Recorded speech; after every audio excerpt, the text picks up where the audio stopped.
Salut tout le monde. Donc j'ai ajouté deux champs updated at et created at et je l'ai mis dans un thread comme on a fait dans la série de vidéos Symfony 6. Donc on a ajouté le dossier thread, command date et j'ai ajouté les deux champs et je l'ai manipulé avec lifecycle callbacks de Doctrine. Donc j'ai ajouté l'attribut ici et après on a utilisé prePersist et preUpdate pour remplir ces deux champs. Donc on va faire un test.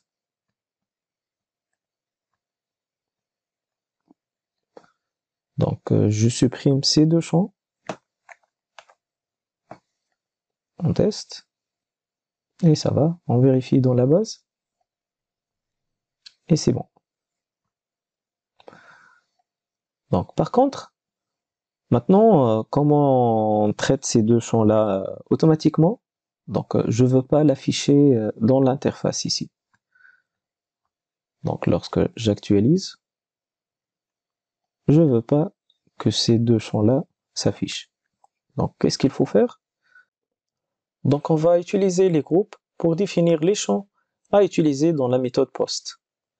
Donc comme on va utiliser post, donc ça va être une écriture dans la base, donc on va appeler le groupe write.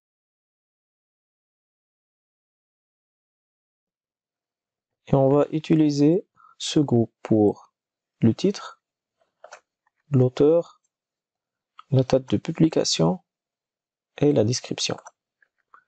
Et on va pas mettre dans ces deux champs-là created at et updated at. Donc et maintenant, pour que la méthode d'API Platform Post utilise les groupes, donc on va ajouter denormalization context. Et si vous voulez savoir de plus sur la dénormalisation, donc il suffit de voir donc ce schéma. Donc pour comprendre c'est quoi la dénormalisation, la normalisation, la sérialisation, la désérialisation et le code et le décode. Donc on va utiliser la dénormalisation car on va récupérer le array qui est déjà un JSON pour le transformer en objet. Donc on revient dans le code. Après, on va ajouter un tableau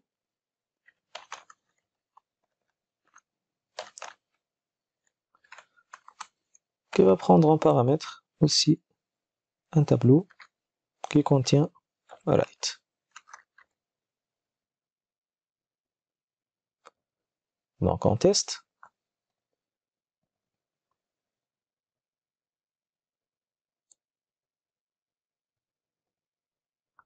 Donc comme vous voyez, donc il affiche seulement donc title, author, publicated at et description. Si vous voulez retester pour savoir s'il est bien pris la dénormalisation, donc j'actualise une autre fois.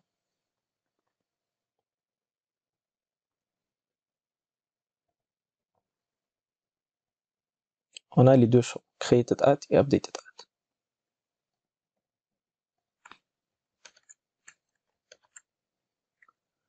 Donc on va faire un test, juste pour valider. Donc j'actualise ici.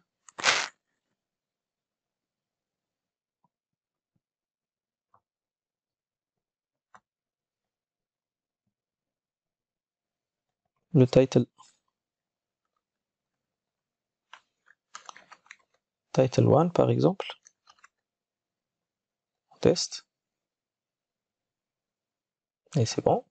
On valide dans la base. Donc title 1. Donc par contre ici, il a récupéré donc created at et updated at aussi. Donc, par exemple, si on ne veut pas dans le retour afficher la description, car la description peut contenir 500 caractères, donc ça va être lourd.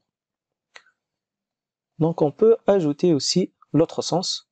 Donc, ici on a utilisé des normalisations, donc on va utiliser l'autre sens, normalisation.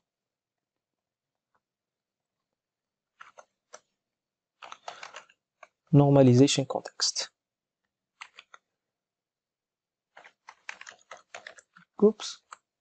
Par contre ici, donc c'est pour l'affichage, donc on va appeler le groupe par exemple read. Et on ajoute ce groupe dans les champs qu'on veut afficher. Donc, ça va être read ici, pour le titre et pour l'auteur aussi.